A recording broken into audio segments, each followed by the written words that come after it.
Video को एक बार like कर देंगे। और दोस्तों जिन भी साथियों ने self study classes app download नहीं किया वो सेल्फ स्टडी क्लासेस का ऐप जरूर डाउनलोड कर ले, ठीक है। यहां पर दोस्तों आपके लिए 2020 टेस्ट सीरीज बिल्कुल मुफ्त करवाई जाती है शनिवार, रविवार और गुरुवार को दोस्तों, ठीक है। तो चलिए स्टार्ट हो चुका है आज का ये सेशन। सभी लोग आ जाएं, वीडियो को एक बार लाइक कर दें। और दोस्तों यहां पर आपके लिए बड़ा सरप्राइज है, सरप्राइज ऑफर है दोस्तों। आप हिंदी साहित्य के संपूर्ण कोर्स में मात्र 1000 में एडमिशन ले सकते हैं अभी, ठीक है। और दोस्तों मॉडल पेपर में आप दोस्तों मात्र 350 में ये मॉडल पेपर आप दोस्तों लगा सकते हैं।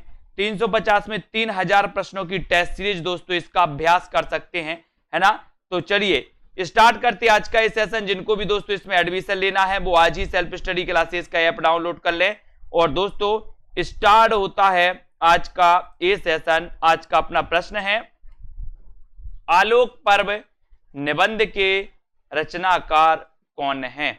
बताइए सभी लोग, आलोक पर्व निबंध के रचनाकार कौन है? विद्यानिवास मिश्र, हजारी प्रसाद द्विवेदी, प्रभाकर माचबे या फिर कुबेर नारायण? आपको चयन करना है। अच्छा क्वेश्चन है, आलोक पर्व निबंध के रचनाकार कौन है? सभी लोग बताएंगे आलोक पर्व ये किसका निबंध है? इस निबंध के रचनाकार कौन माने जाते हैं? देखते हैं कौन कौन उत्तर बता रहा है।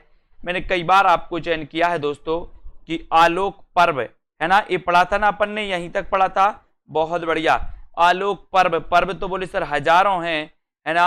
यहाँ पर आलोक पर्व निबंध के रचनाकार कौन हो जाएंगे? हजारी प्रसाद द्विवेदी, यानी कि आपका बी नंबर जो है वो बिल्कुल सही आंसर है, ठीक है, वेरी गुड। विचार और वितर्क किसका निबंध है दोस्तों? विचार और वितर्क निबंध के रचनाकार कौन माने जाते हैं? 4 विकल्प हैं, सभी लोग आंसर बताएंगे। विचार और वितर्क निबंध के रचनाकार कौन है? जिन भी साथियों को दोस्तों एडमिशन लेना है वो सभी साथी एडमिशन लेकर के अपना अध्ययन बहुत अच्छे से करेंगे, है ना। विचार और वितर्क निबंध किसका है? निबंध संग्रह, बताएं।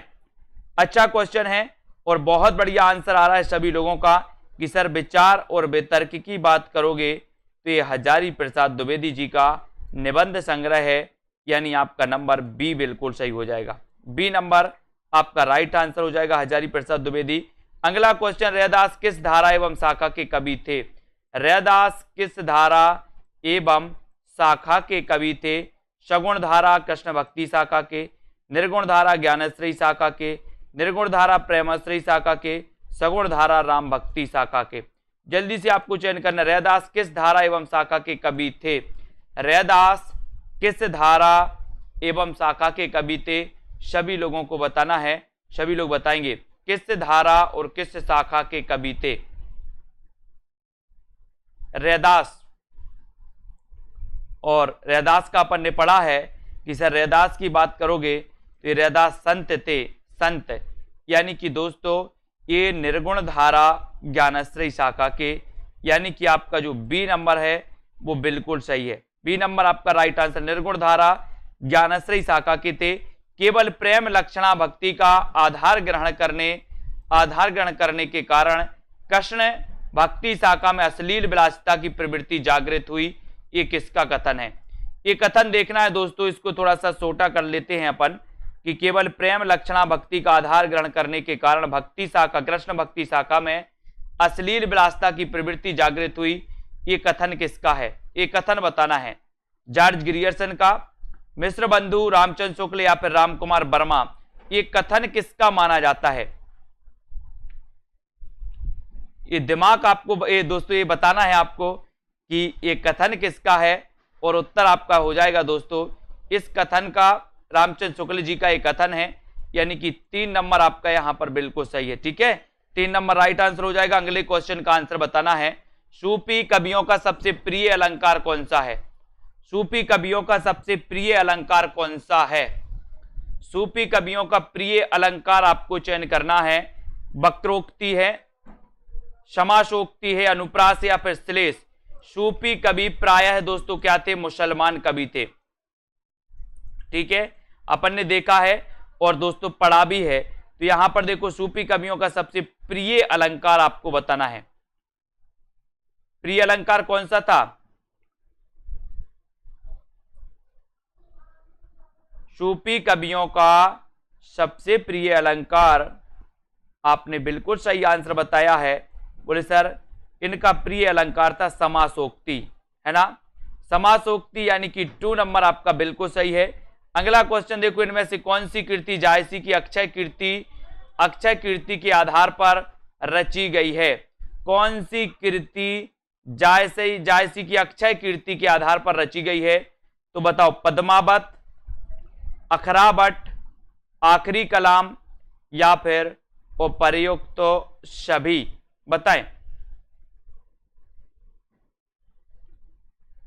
इनमें से कौन सी कृति जायसी की अक्षय कीर्ति के आधार पर रची गई? इसका आंसर बताना है 551 में, और 551 में आपका सही आंसर क्या होता है? आंसर हो जाता है दोस्तों आपका क्या? पद्मावत। पद्मावत यानी कि 1 नंबर आपका सही है। कौन सी कृति जायसी की अक्षय कीर्ति के आधार पर लिखी गई? तो वो लिखी गई दोस्तों इनकी कौन सी कृति? पद्मावत, यानी कि ए नंबर, ठीक है। मोहिका हंसेसी की कोहा रही, किसने किससे कहा? मोहिका हंसेसी की कोहा रही, किसने किससे कहा? बताएं। प्रश्न क्रमांक 552 में आपको चयन करना है। मोहिका हंसेसी की कोहा रही, किसने किससे कहा? इसका उत्तर आपको चयन करना है।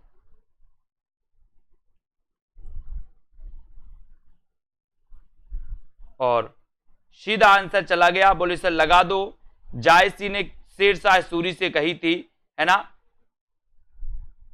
शेरशाह सूरी से, जायसी ने शेरशाह से कही थी दोस्तों, यानी कि आपका उत्तर हो जाएगा 3 नंबर, ठीक है। अगला क्वेश्चन, पद्मावत को समासोक्ति किसने कहा है? बहुत अच्छा क्वेश्चन। पद्मावत को समासोक्ति किसने कहा? गणपति चंद्र गुप्त ने, आचार्य रामचंद्र शुक्ल ने, माता प्रसाद गुप्त या फिर रामकुमार वर्मा ने? पद्मावत को समासोक्ति किसने कहा? पद्मावत को समासोक्ति किसने कहा? जल्दी से बताना है। वीडियो को एक बार लाइक जरूर करना है। और आपने आंसर चयन किया है, किसने कहा? आचार्य रामचंद्र शुक्ल ने। वेरी गुड, यानी कि आपका जो बी नंबर है शुक्ल जी, वो बिल्कुल सही है ना। पद्मावत को समासोक्ति कहा दोस्तों, ठीक है। इसमें कितने खंड हैं पद्मावत में? जल्दी से बताओ, कितने खंड हैं ये बताना है। अगला क्वेश्चन है, मलिक मोहम्मद जायसी को जायसी कहा जाता है, क्यों कहा जाता है? ये क्वेश्चन भी आया हुआ है। मलिक मोहम्मद जायसी को जायसी कहा जाता है, क्यों कहा जाता है? सभी लोग बताएंगे। जायस गोत्र में पैदा हुए थे, जायस मत के मानने वाले थे, जायस नामक स्थान के निवासी थे, या इनमें से कोई नहीं? मलिक मोहम्मद जायसी को जायसी कहा जाता है, क्यों कहा जाता है? जल्दी से आपको चयन करना है। अच्छा क्वेश्चन है दोस्तों, और बहुत बढ़िया आंसर है कि मलिक मोहम्मद जायसी को जायसी इसलिए कहा जाता है क्योंकि जायस नामक स्थान के क्या थे? निवासी थे। बिल्कुल सही। अगला क्वेश्चन है, साधना की 4 अवस्थाएं हैं दोस्तों। शरीयत, तरीकत, मारिफत और हकीकत का संबंध किससे है? ज्ञान मार्गी साधना से, सूफी साधना से, इस्लाम धर्म साधना से, या फिर रीति मुक्त काव्य से? साधना की 4 अवस्थाओं शरीयत, तरीकत, मारिफत और हकीकत का संबंध किससे है? सभी लोग आंसर बताएंगे। वीडियो को एक बार लाइक कर देना और सभी साथियों तक शेयर जरूर कर देना दोस्तों, है ना। यहां पर साधना की 4 अवस्थाओं में दोस्तों आपने उत्तर बिल्कुल सही चयन किया है कि सर ये सूफी साधना से संबंधित हैं, यानी आपका उत्तर बी नंबर बिल्कुल सही है, ठीक है। वेरी गुड, सूफी साधना से संबंधित हैं दोस्तों। जायसी के श्रृंगार में मानसिक पक्ष प्रधान है, शारीरिक पक्ष दोस्तों गौड़ है। एक कथन किस आलोचक का है? जायसी के श्रृंगार में मानसिक पक्ष प्रधान है, शारीरिक पक्ष कैसा है? गौड़ है। तो आपको बताना है कि ये कथन किसका आलोचक का? रामचंद्र शुक्ल का, विजय देव नारायण शाही का, रामपूजन का, या फिर श्याम मनोहर पांडे का? जायसी के श्रृंगार में मानसिक पक्ष प्रधान है, शारीरिक पक्ष गौण है, ये कथन किस आलोचक का है? किस आलोचक का है? रामचंद्र शुक्ल का या फिर विजयदेव नारायण शाही का? और सभी ने बहुत बढ़िया आंसर बताया है कि सर ये कथन है किसका? रामचंद्र शुक्ल का। वेरी गुड आंसर, 1 नंबर आपका बिल्कुल सही है ना। जायसी के श्रृंगार में मानसिक पक्ष प्रधान है और शारीरिक पक्ष क्या है? गौण है, ये बिल्कुल सही है। अभी तक बताइए किन किन साथियों ने self study classes app download नहीं किया? आपको सेल्फ स्टडी क्लासेस ऐप जरूर डाउनलोड करना है। सूरदास जी को जीवन उत्सव का कवि किसने कहा है? सूरदास जी को जीवन उत्सव का कवि किसने कहा है? जल्दी से आपको बताना है, सभी लोग बताएंगे। सूरदास को जीवन उत्सव का कवि किसने कहा? रामचंद्र शुक्ल ने, हजारी प्रसाद द्विवेदी ने, महावीर प्रसाद द्विवेदी या फिर मैथिली शरण गुप्त ने? बताएं। सूरदास को जीवन उत्सव का कवि किसने कहा है, ये आपको बताना है। और आपका राइट आंसर हो जाएगा कि सूरदास जी को जीवन उत्सव का कवि किसने कहा। बहुत बढ़िया आंसर है दोस्तों, और आपने बिल्कुल सही आंसर बता दिया है कि सर ये भी कहा है कि किसने? पंडित रामचंद्र शुक्ल ने कहा है सूरदास को जीवन उत्सव का कवि। यानी कि आपका जो 1 नंबर है, ये नंबर वो बिल्कुल सही हो जाएगा। 1 नंबर राइट आंसर है। अगले क्वेश्चन की ओर बढ़ते हैं। अवधी एवं ब्रजभाषा दोनों में रचना करने वाले कवि कौन है? दोस्तों, सेल्फ स्टडी क्लासेस ऐप को आपको डाउनलोड करना है, और सेल्फ स्टडी क्लासेस ऐप में जिन भी साथियों को कोर्स में एडमिशन लेना, आराम से एडमिशन लीजिए, है ना। और दोस्तों अध्ययन चालू करिए, है ना। अवधी एवं ब्रजभाषा दोनों में रचना करने वाले कवि कौन है? सूरदास, तुलसीदास, घनानंद या फिर प्रयुक्त सभी? अवधी और ब्रजभाषा दोनों में। देखते हैं कौन बता रहा है सही। अपन ने पढ़ा है ना कि कौन सी अवधी की है और कौन सी ब्रज की है ना। तो सभी लोगों को पता है, बोले सर तुलसीदास लगा दो, तुलसीदास लगा दो, है ना। आपने पढ़ा था कि जिनमें राम आए वो अवधी, राम और मंगल आए वो अवधी, जिनमें राम और मंगल ना आए वो ब्रज। तो तुलसीदास ने ब्रज और अवधी में दोस्तों भाषाएं में जो है रचना लिखी है। इनको याद करना है। रसखान कवि का वास्तविक नाम बताना है आपको। रसखान कवि का वास्तविक नाम कौन बता पा रहा है? जल्दी से चयन करें। वीडियो को एक बार लाइक जरूर कर दें दोस्तों। अच्छा क्वेश्चन पूछा गया आपको। रसखान को जल्दी बताइए, रसखान का वास्तविक नाम क्या था? रसखान का वास्तविक नाम आपको चयन करना है। इतना अच्छा क्वेश्चन है। और यहां पर आपका उत्तर जाता हुआ, क्या उत्तर आ गया है? बहुत बढ़िया आंसर आया है सभी लोगों का, सैयद इब्राहिम, है ना। यानी कि आपका जो डी नंबर है वो बिल्कुल सही है। रसखान का वास्तविक नाम माना जाता है दोस्तों Syed Ibrahim. Very good answer. अगले क्वेश्चन की ओर बढ़ेंगे। अगला क्वेश्चन यहां पर आता है दोस्तों। अगला क्वेश्चन देख लेते हैं। निम्न में से ज्ञानदीप का रचनाकार कौन है? ज्ञानदीप का रचनाकार कौन है? जल्दी से बताएं। ज्ञानदीप के रचनाकार कौन माने जाते हैं? उस्मान, कासिम शाह, नूर मोहम्मद या फिर दोस्तों शेख नबी? ज्ञानदीप के रचनाकार कौन है? 4 विकल्प हैं ज्ञानदीप के रचनाकार, आपको चयन करना है। और कौन बता रहा है? बहुत बढ़िया, है ना। ज्ञानदीप के रचनाकार दोस्तों शेख नबी। और नबी से आपको याद आ गया हो गया कि नबी नबी ज्ञान प्राप्त करना है। कैसा ज्ञान प्राप्त करना है? नबी नबी।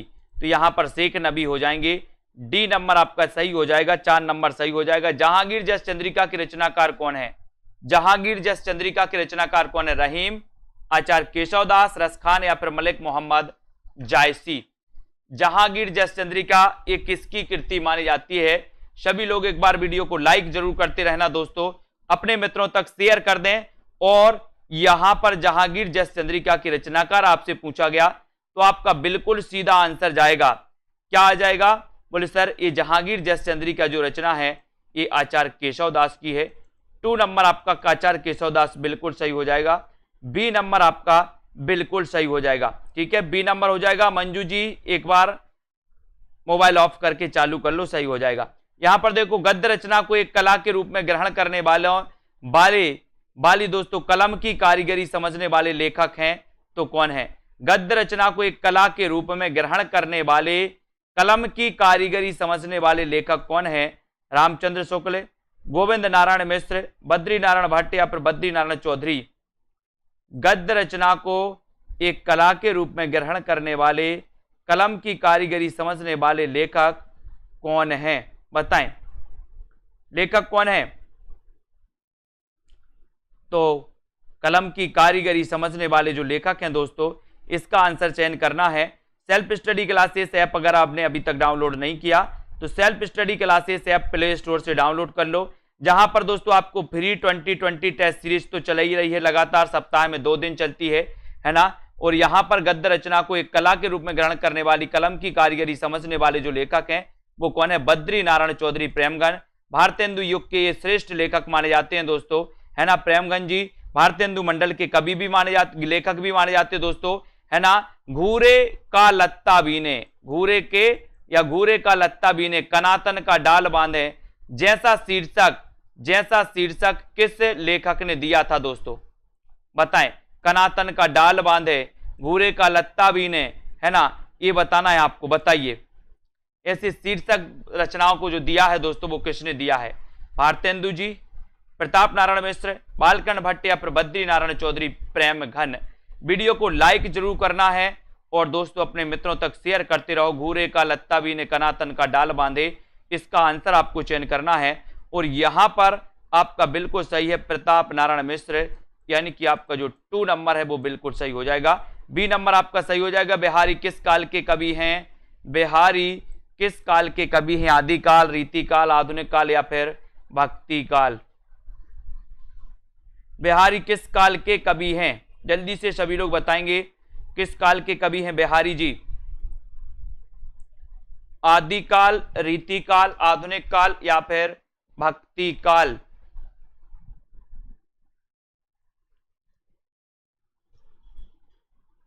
मंजू जी व्हाट्सएप पर बात करना, व्हाट्सएप नंबर है नीचे, व्हाट्सएप पे करना, ठीक है। यहां पर देखो बिहारी किस काल के कवि हैं, तो सभी को पता, बोले सर रीतिकाल के कवि हैं। बिहारी सस्सई इन्होंने ग्रंथ लिखा है, ठीक है। 713 दोहे इसमें माने जाते हैं, ये सभी को पता है। अगला क्वेश्चन देखो, धिक जीवन जो पाता कि आया विरोध, पंक्ति में दोस्तों किसके जीवन सत्य की अभिव्यक्ति मिलती है? धिक जीवन जो पाता कि आया विरोध, पंक्ति में बताना है आपको दोस्तों, है ना। सूर्यकांत त्रिपाठी निराला, किसके जीवन की सत्य की अभिव्यक्ति मिलती है? ये पंक्ति, है ना। हनुमान, लक्ष्मण, विभीषण, किसके जीवन की मिलती है दोस्तों? तो सरल क्वेश्चन है, आपको पता है। धिक जीवन जो पाता कि आया विरोध, ये निराला जी के जीवन से संबंधित पंक्ति है दोस्तों, है ना। 1 नंबर आपका ए नंबर बिल्कुल सही हो जाएगा। जिन्होंने ए बताया है राइट आंसर। हरिऔध के प्रिय प्रवास महाकाव्य में सर्गों की संख्या कितनी है? बहुत अच्छा क्वेश्चन है ना। प्रिय प्रवास से एक क्वेश्चन आता है दोस्तों, सबसे पहले आता है कि ये दोस्तों खड़ी बोली का महाकाव्य प्रिय प्रवास, है ना। खड़ी बोली हिंदी का प्रथम महाकाव्य है, ठीक है। दूसरा क्वेश्चन क्या आता है आपका कि दोस्तों जो प्रिय प्रवास है ये इसके लेखक कौन है? तो आपका उत्तर हो जाता है हरिऔध, ठीक है, हरिऔध। अब तीसरा क्वेश्चन आपसे पूछा है ना, आपसे पूछा है कि हरिऔध के जो प्रिय प्रवास महाकाव्य में सर्गों की संख्या कितनी है? तो सर्गों की संख्या सभी लोगों ने बताई है कितनी? 17। तो बिल्कुल सही है दोस्तों, 17, है ना। 17 प्रिय याद रखना, बोले 17 को प्रिय मत बनाओ, 17 को क्या नहीं बनाओ? प्रिय नहीं बनाओ। तो 17 हो जाएंगे सर्ग और प्रिय से हो जाएगा प्रिय प्रवास, 17 को प्रिय मत बनाओ, ठीक है। यहां पर देखो सुमित्रानंदन पंत की सुप्रसिद्ध कविता परिवर्तन उनके किस काव्य संकलन में दोस्तों सर्वप्रथम प्रकाशित हुई थी?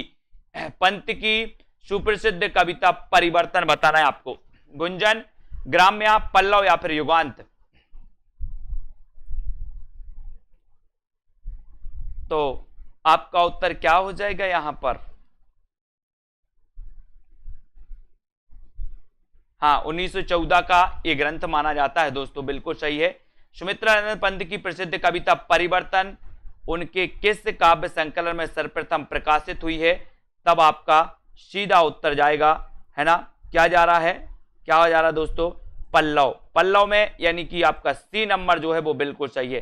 पंत की सुप्रसिद्ध कविता परिवर्तन सर्वप्रथम दोस्तों आपको पता है काव्य संकलन, पल्लव काव्य संकलन में सर्वप्रथम प्रकाशित हुई, यानी कि आपका 3 नंबर बिल्कुल सही है। पल्लव को छायावाद का मैनिफेस्टो, पल्लव को छायावाद का घोषणा पत्र कहा जाता है। 3 नंबर राइट आंसर है। प्रसादकृत प्रलय की छाया की विषय वस्तु के केंद्र में है तो क्या है? प्रलय की छाया की विषय वस्तु के केंद्र में है महाराणा प्रताप का पराभव, पद्मिनी का अग्निदाह, जल प्रलय, रानी कमलावती का पश्चाताप। बताना है आपको, चयन करना है। वीडियो दोस्तों लाइक जरूर कर दें, सब्सक्राइब कर लें चैनल को, है ना। और जिन भी साथियों को कोर्स में एडमिशन लेना है, मॉडल पेपर दोस्तों अभी मात्र आपको 350 का ऑफर चल रहा है। मॉडल पेपर परीक्षा नजदीक है, इसलिए सभी का ऑफर है, सभी लोग आराम से पढ़ सकते हैं, ठीक है। और 3000 प्रश्नों की क्वेश्चन सीरीज भी दोस्तों ये 350 में है। हिंदी साहित्य का दोस्तों निचोड़ कोर्स भी आपका मात्र 1000 में, जिसमें आपको टॉपिक वाइज टेस्ट भी मिलेंगे, टिरकी वीडियो, लाइव क्लासें भी मिलेंगी, है ना। प्रलय की छाया की विषय वस्तु के केंद्र में है तो क्या है? और सभी लोगों का लगभग आंसर आया है कि प्रलय की छाया, और प्रलय की छाया की विषय वस्तु के केंद्र में है दोस्तों रानी कमलावती का पश्चाताप। क्या है? रानी कमलावती का पश्चाताप है। डी जिन्होंने बताया उनका आंसर है प्रलय की छाया की विषय वस्तु के केंद्र में रानी कमलावती का पश्चाताप। वेरी गुड, 4 नंबर आपका राइट है। चिंता किस रचना के सर्ग का शीर्षक है? ये क्वेश्चन आपसे फिर पूछ लिया गया दोस्तों, है ना। ये क्वेश्चन तो आपका पूछा ही जाता है, चिंता किस रचना के सर्ग का शीर्षक है? झरना, आंसू, कामायनी या फिर लहर? चिंता किस रचना के सर्ग का शीर्षक माना जाता है? ऐसे कितने साथी हैं जो सेल्फ स्टडी क्लासेस ऐप से नहीं जुड़े, है ना। ऐप से जरूर जुड़ जाएं, सभी लोगों का दोस्तों निश्चित ही फायदा होगा सेल्फ स्टडी क्लासेस में। और चिंता किस रचना के सर्ग का शीर्षक है, ये आपसे पूछा गया, झरना का, आंसू, कामायनी या फिर लहर का। तो यहां पर आपको पता है कि सर एक कामायनी का है, कामायनी का ये प्रथम सर्ग माना जाता है, प्रथम सर्ग है कामायनी का। सी नंबर आपका बिल्कुल सही हो जाता है। सी जिन्होंने बताया उनका आंसर बिल्कुल सही है, बहुत बढ़िया। इनमें से कौन छायावाद का कवि नहीं है? छायावाद का कवि कौन सा नहीं है दोस्तों? जयशंकर प्रसाद, पंत, निराला या फिर मैथिली शरण गुप्त? छायावाद का कवि कौन सा नहीं है? छायावाद का कवि कौन सा नहीं है, ये आपको चयन करना है। और आपने चयन किया है कि सर जयशंकर प्रसाद तो हैं, है ना, सुमित्रा नंदन पंत तो हैं, और दोस्तों सूर्यकांत त्रिपाठी, निराला भी हैं। लेकिन अगर कोई नहीं है तो वो नहीं है कौन? मैथिली शरण गुप्त। इनकी एक रचना अपन ने पढ़ी थी, कौन सी? अनघ। कैसा अपन ने पढ़ा था? अनघ, है ना, ये पढ़ा था ना, नाट्य रचना। अनघ पढ़ा था, उल्टा पढ़ा था अपन ने घन आ। घन आ, बोले क्यों घन आ? बोले मैथी वही है, का वही है मैथी, तो मैथी से मैथिली शरण गुप्त। घन आ, घन यानी कि दोस्तों बादल आ, बोले काय को आ? मैथिली, मैथी वही, बोले सर तो मैथिली शरण गुप्त की दोस्तों रचना अनघ आपको याद रखना है।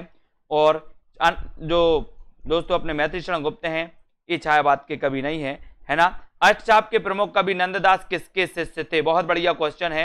अष्टछाप के प्रमुख कवि माने जाते हैं दोस्तों नंददास, है ना, नंददास माने जाते हैं। नंददास किसके शिष्य थे ये आपको बताना है। वल्लभाचार्य के थे, विठलनाथ के थे, रामानंद के थे या फिर निम्बार्काचार्य के थे? अष्टछाप के प्रमुख कवि नंददास किसके शिष्य थे? किसके शिष्य थे? और अच्छा आंसर है दोस्तों, अष्टछाप के प्रमुख कवि जो नंददास हैं, नंददास किसके शिष्य थे? तो नंददास थे दोस्तों विठलनाथ। आपको पता होगा दोस्तों, क्या पता है? बोले सर 1565 में विठलनाथ ने अष्टछाप की स्थापना की थी, है ना। और आपको पता है कि दोस्तों ये नंददास किसके शिष्य थे? ये विठलनाथ के ही शिष्य थे, ठीक है। यानी कि आपका बी नंबर बिल्कुल सही हो जाएगा।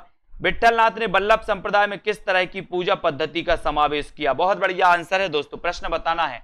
विठलनाथ जी के पिताजी का नाम था वल्लभाचार्य। वल्लभाचार्य ने शुद्धाद्वैतवाद का प्रवर्तन किया था दोस्तों, आपको पता होगा, है ना। और दोस्तों जो वल्लभाचार्य थे इनके 4 शिष्य थे, जिनमें से सूरदास एक प्रमुख थे। सूरदास के गुरु कभी कभी पूछा जाता है, तब आपका सीधा उत्तर जाता है वल्लभाचार्य की ओर, है ना। और विठलनाथ ने वल्लभ संप्रदाय में किस तरह की पूजा पद्धति का समावेश किया? ये क्वेश्चन कई बार पूछा गया आपसे। विठलनाथ ने वल्लभ संप्रदाय में किस तरह की पूजा पद्धति का समावेश किया है? और आपका उत्तर चला गया, बोले सर युगलोपासना। युगलोपासना पूजा पद्धति का दोस्तों समावेश किया है विट्ठलनाथ ने वल्लभ संप्रदाय में, यानी कि आपका यहां पर 2 नंबर सही है। क्वेश्चन आपके लिए है, वल्लभाचार्य के गुरु का नाम क्या था? सूरदास के गुरु का नाम था वल्लभाचार्य के गुरु का नाम क्या था? एक कमेंट में आपको लिखना है ना। अमीय हलाहल मध भरे श्वेत श्याम रत्नार और जियत मरत झुक झुक परत जे ही चित्तवत एक बार। कई बार इस पंक्ति को अपन पढ़ चुके हैं। बताना है तो सिर्फ आपको उत्तर बताना है दोस्तों, है ना, और आपको बताना है कि वल्लभाचार्य के गुरु का नाम क्या था। फटाक से सभी लोग चयन करेंगे। देखते हैं सबसे पहले कौन बता पा रहा है। बहुत बढ़िया, प्रवीण ओझा जी। विष्णु स्वामी, अमीय हलाहल मध भरे श्वेत श्याम रत्नार जियत मरत झुक झुक परत जय चित्तवत एक बार। ये जो पंक्ति है दोस्तों, ये पंक्ति किसकी? रसलीन की है। कई बार मैंने याद भी करवाया इस पंक्ति को, है ना। दुखनी बाला नाटक के लेखक कौन है? दुखनी बाला बताइए। निवास दास हैं, राधा कृष्ण दास हैं, किशोरीलाल गोस्वामी या फिर प्रताप नारायण मिश्र। दुखनी बाला नाटक के लेखक कौन माने जाते हैं? दुखनी बाला नाटक बताना है। और दुखनी बाला नाटक, बहुत बढ़िया आंसर आया है कि सर वल्लभाचार्य के गुरु का नाम था विष्णु स्वामी। वेरी गुड, है ना। अब आपको बताना कि विष्णु स्वामी ने किस संप्रदाय का प्रवर्तन किया था?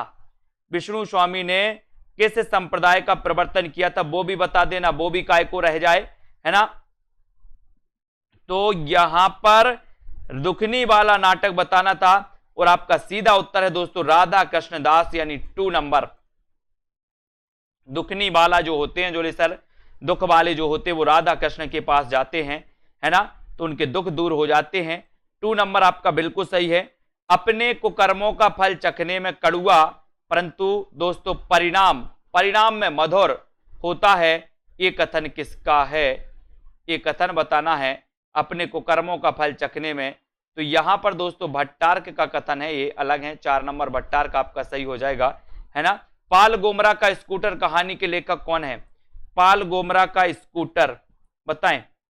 बहुत बढ़िया आंसर आया है कि सर जो है विष्णु स्वामी जो थे, इनका संप्रदाय था रुद्र संप्रदाय। कौन सा था? रुद्र संप्रदाय था। Very good. रुद्र संप्रदाय के प्रवर्तक कौन है? जब आपसे पूछा जाता है तब आपको बताना विष्णु स्वामी, है ना। और यहां पर आपसे पूछा गया है कि पाल गोमरा का स्कूटर के रचनाकार कौन है? सभी लोग बताएंगे। अच्छा क्वेश्चन है। जो भी हमारे साथी पंजाब मास्टर कैडर वाले हैं या टीजीटी पीजीटी वाले हैं, है ना, सभी साथी जिनको एडमिशन लेना है जल्दी से एडमिशन ले लें और अध्ययन चालू कर दें। जितनी जल्दी आप अध्ययन चालू करते हो उतना अच्छा लाभ आपके लिए होता है सेल्फ स्टडी क्लासेस में। बाद में आओगे अच्छा लाभ नहीं होगा, जल्दी आओगे लाभ ही लाभ होगा दोस्तों, है ना। पाल गोमरा का स्कूटर कहानी के लेखक उदय प्रकाश हैं। उदय प्रकाश, यानी आपका 3 नंबर बिल्कुल सही है दोस्तों। सी नंबर आपका सही है। रुकोगी नहीं राधिका उपन्यास के लेखक कौन है? उपन्यास किसका है? रुकोगी नहीं राधिका उपन्यास, ये उपन्यास किसका है बताएं। 4 विकल्प हैं। बहुत बढ़िया क्वेश्चन है दोस्तों। रुकोगी नहीं राधिका उपन्यास के रचनाकार कौन है?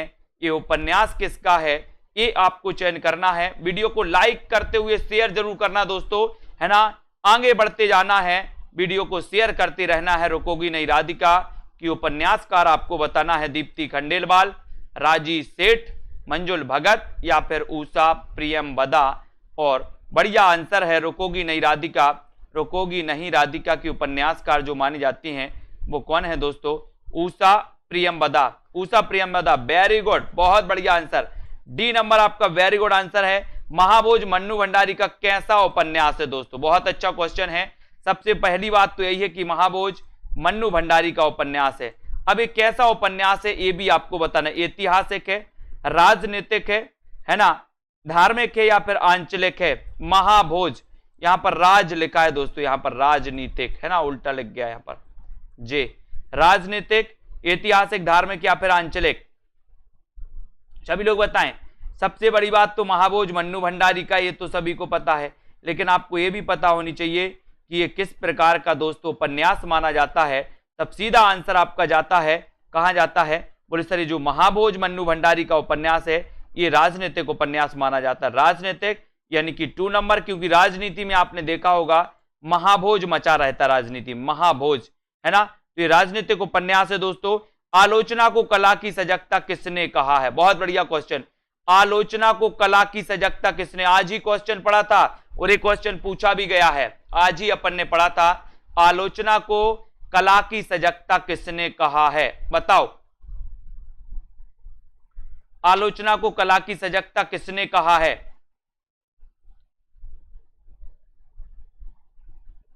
और आपका उत्तर क्या हो जाएगा? आलोचना को कला की सजगता किसने कहा है, ये आंसर बताया गया है। तो उत्तर क्या हो जाएगा यहां पर, जल्दी से बताना है। और उत्तर हो जाएगा ए नंबर, मिडिलटन, है ना। ये मिडिलटन आपका सही हो जाएगा। आलोचना को कला की सजगता कहा है दोस्तों इन्होंने, 1 नंबर आपका राइट आंसर है। ए नंबर जिन्होंने बताया बिल्कुल सही है। कबीर, बाजबी, कपोतबी, पपीहा भी दोस्तों इसके रचनाकार कौन है? 580 का आंसर। कबीर, बाजबी, कपोतबी, पपीहा भी, इसके रचनाकार कौन है? धर्मवीर, मुद्रा राक्षस, धूमिल या फिर प्रेमचंद? बताएं। प्रश्न क्रमांक 580। 580 में सभी को चयन करना है। कबीर, बाजबी, कपोतबी और पपीहा भी के रचनाकार कौन हैं? और आपको 4 विकल्प दिए हैं, धर्मवीर भारती, मुद्रा राक्षस, धूमिल या फिर प्रेमचंद। और बहुत बढ़िया प्रश्न है दोस्तों। कबीर, बाजबी, कपोतबी, पपीहा भी, इसके जो रचनाकार हैं वो कौन है? धर्मवीर हैं। कौन है? धर्मवीर। ठीक है, ये नंबर आपका बिल्कुल सही हो जाएगा। बहुत बढ़िया आंसर बताया सभी लोगों ने, वेरी गुड। सुधियां उस चंदन के बन की, ये क्वेश्चन तो कई बार एग्जाम में आया दोस्तों, सुधियां उस चंदन के बन की, क्योंकि यहां पर बहुत सारे लोग कंफ्यूज होते हैं। कंफ्यूज क्या है वो भी आपको पता है। देखते हैं कौन कौन सही उत्तर बता पा रहा है और कौन कौन कंफ्यूज होके धार धार बह रहा है। सुधियां उस चंदन के बन की किसकी रचना है? सेल्फ स्टडी क्लासेस ऐप जरूर डाउनलोड कर लें सभी लोग, जहां पर दोस्तों रविवार यानी कि कल रविवार है तो रविवार को दोस्तों आपका टेस्ट होगा 2020 टेस्ट सीरीज फ्री, है ना। 2 दिन होता है सप्ताह में, 2 दिन कंटिन्यू चलती है अपनी ये सीरीज, 2020 टेस्ट सीरीज होती है दोस्तों हिंदी साहित्य की। सुधियां उस चंदन के बन की एक कृति किसकी है? और देखते बहुत सारे लोग डाउट्स में आ गए हैं, बहुत बढ़िया, और बताते जाओ। बी नंबर को बहुत बढ़िया, बी नंबर वाले धन्य हो। सुधियां उस चंदन के बन की,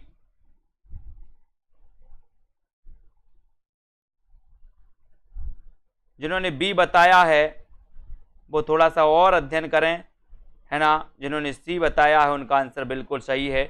ठीक है, ये सी नंबर विष्णुकांत शास्त्री, है ना। और तुम चंदन हम पानी, ये किसकी कृति है?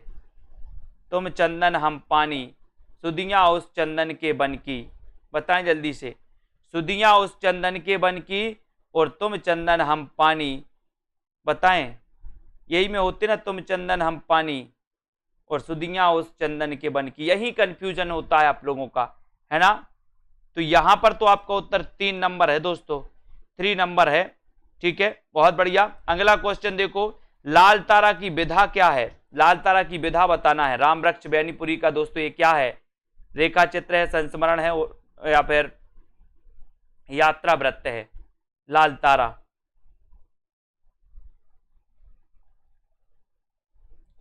तुम चंदन हम पानी विद्यानिवास मिश्र जी की रचना है और सुधियां उस चंदन के बन की विष्णुकांत शास्त्री। यही डाउट्स में डाला जाता है आपको, बहुत सारे लोग धारी धार बहे हैं, धारी धार, है ना। तो यहां पर आपका लाल तारा की विधा बताना है। लाल तारा की विधा क्या है और आंसर क्या हो जाएगा? लाल तारा की विधा, और बहुत बढ़िया आंसर आया है कि सर ये राम वृक्ष बैनीपुरी का क्या है? रेखा चित्र है ना। ये नंबर आपका बिल्कुल सही है। ठीक है, ये नंबर जिन्होंने बताया उनका आंसर बिल्कुल सही है दोस्तों। क्या भूलूं क्या याद करूं किस विधा की रचना है? इतना सरल क्वेश्चन आपसे पूछा गया है, क्या भूलूं क्या याद करूं कि विधा क्या है दोस्तों? कविता है, आत्मकथा है, संस्मरण है या फिर रेखा चित्र है? क्या भूलूं क्या याद करूं, इसकी विधा क्या है? सभी लोग बताएंगे।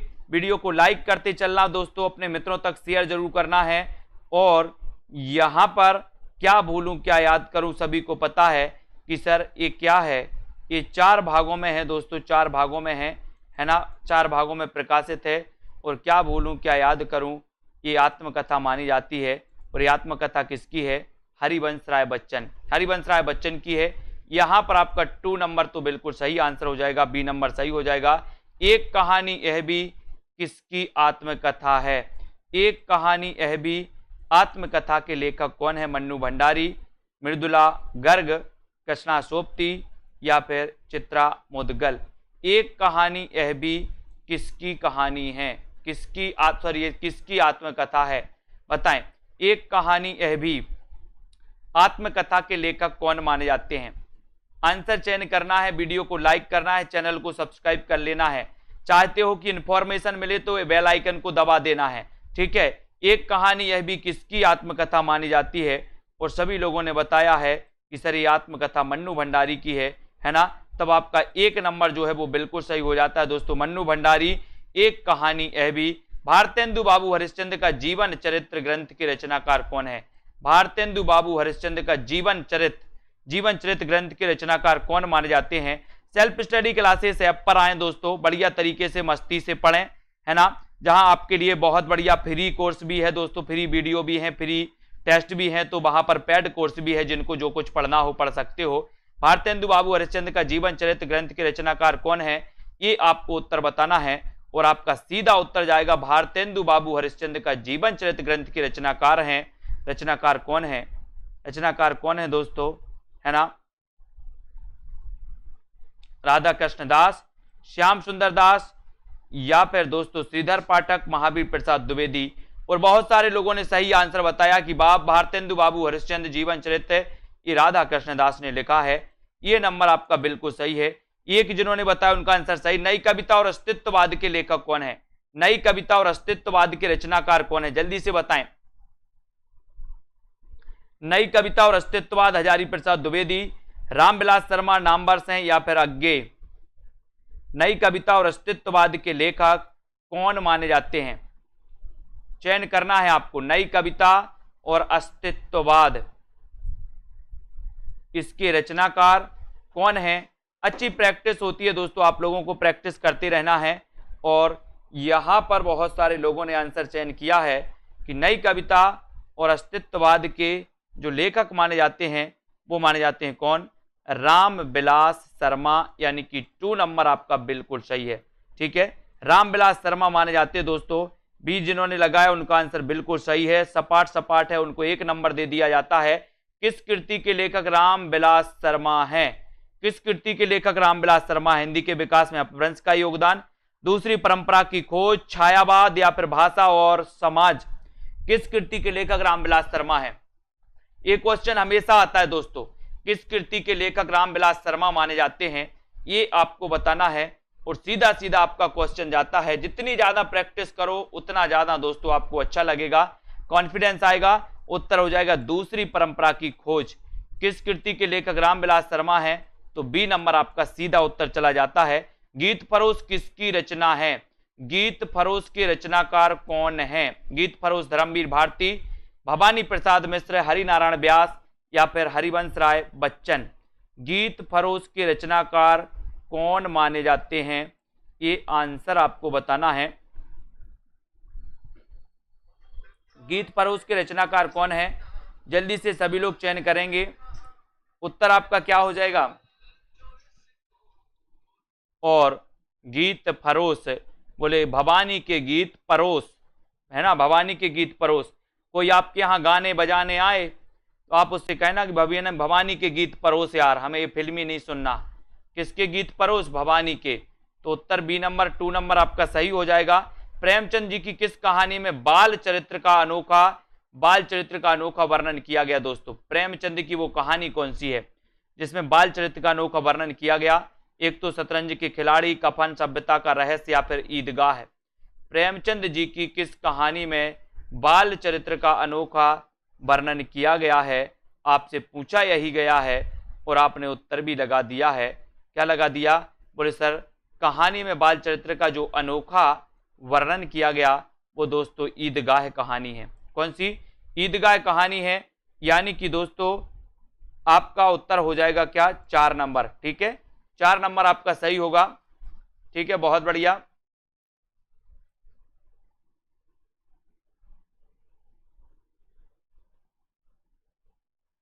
ठीक है, यहां पर आते दोस्तों,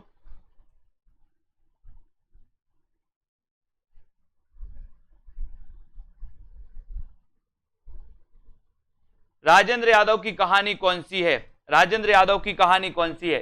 जल्दी से बताओ। एक और जिंदगी, जहां लक्ष्मी कैद है, तलाश, या फिर एक दिन? राजेंद्र यादव की कहानी कौन सी है?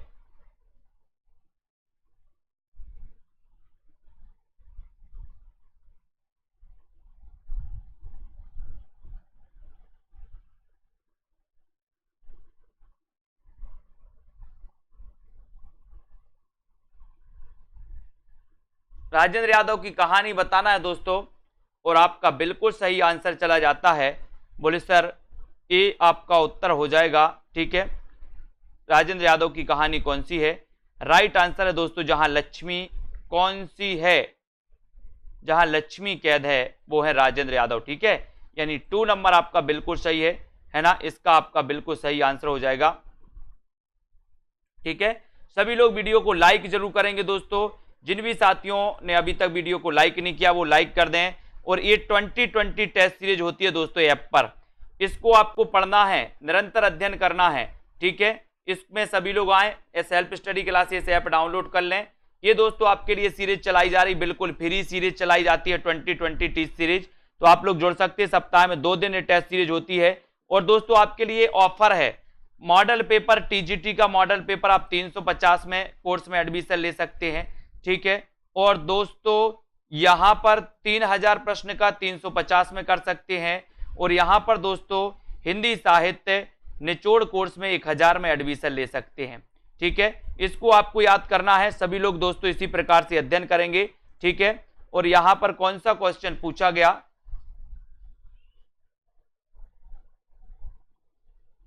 इसके दोस्तों दूसरी परंपरा की खोज रामविलास शर्मा की कृति है। दूसरी परंपरा की खोज किसकी है? ये तो सर नामवार से की है, बोले सर, है ना। तो इसकी इनकी कर्ता कौन सी मानी जाती? भाषा और समाज। Very good. ठीक है, तो ये दूसरी परंपरा की खोज दोस्तों, ये नामवार से की रचना, ये भाषा और समाज 4 नंबर, इसको सही कर लेना सभी लोग। ठीक है, हाँ, ये भाषा और समाज ये बिल्कुल सही हो जाएगा। वेरी गुड, बहुत बढ़िया। भाषा और समाज के लेखक है रामविलास शर्मा। ये दूसरी परंपरा की खोज नामवार से की है दोस्तों। Very good. और किसी को कोई डाउट से क्या? हाँ, वेरी गुड, भाषा और समाज। वेरी गुड, वेरी गुड, बहुत बढ़िया, धन्यवाद। तो जिन भी साथियों को दोस्तों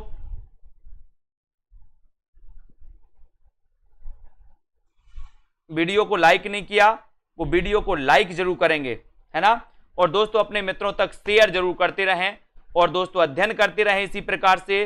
और क्या करें? Self study classes app download कर लें। ठीक है, वेरी गुड। जिनको भी अध्ययन करना है रेगुलर अध्ययन करें और जुड़ जाएं दोस्तों। ठीक है, अशोक जी, शिवांश जी, हर्षिता, पूनम, रेखा जी, बीनू जी, प्रमोद जी, कल्पना जी, ठीक है, पंकज, रश्मि जी, सरोज जी, आस्था, अखिलेश जी, निशा जी, वेरी गुड। सभी साथियों को, अजय कुशवाहा जी, तसीम, प्रियंका, राजेश जी, पूजा जी, मनीषा, अलका जी, सोनिया जी, संजय पाठक जी, संजय यादव जी, बबीता, नीतू जी, ठीक है, निरूपम जी, दिलीप जी, सरोज जी, वेरी गुड। सभी साथियों को धन्यवाद। श्रीधर जी, जुगनू जी, है ना। सेल्फ स्टडी क्लासेस से जरूर जुड़ें दोस्तों, जुड़ते रहें, अध्ययन करते रहें, है ना। और आज के इस वीडियो के लिए बस इतना ही साथियों। 10 बजे एग्जाम पार में दोस्तों, एग्जाम पार में क्लास होती है। और साथ ही टिपटॉप यूट्यूब चैनल पर दोस्तों पार्टिकुलरली एक एक कवियों के वीडियो आ रहा है, जैसे सरहपा के कितने क्वेश्चन पूछे जाते हैं वो आ रहे हैं, है ना। स्वयंभू के कितने क्वेश्चन पूछे जाते वो आ रहे हैं टिपटॉप यूट्यूब चैनल पे, है ना।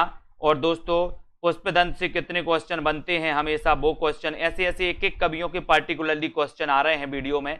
तो उन वीडियो को देखते जाएं, उन क्वेश्चन के आंसर बस आपको जानना है।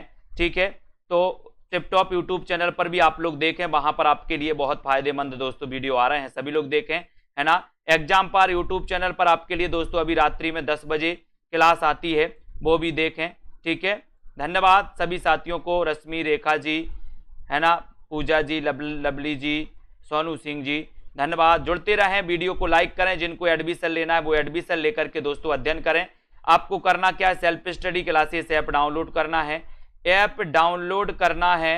वहां पर आपको क्या करना है दोस्तों, सेल्फ स्टडी क्लासेस ऐप में जिनको लेना है कोर्स में एडमिशन, वो स्टोर का ऑप्शन आता है नीचे, स्टोर पर क्लिक करेंगे, है ना। फिर वहां पर आपको कोर्स दिख जाएंगे दोस्तों, जौन सा भी कोर्स, टेस्ट सीरीज लेना हो, मॉडल पेपर लेना हो, है ना, ठीक है। तो सभी को धन्यवाद, जय हिंद।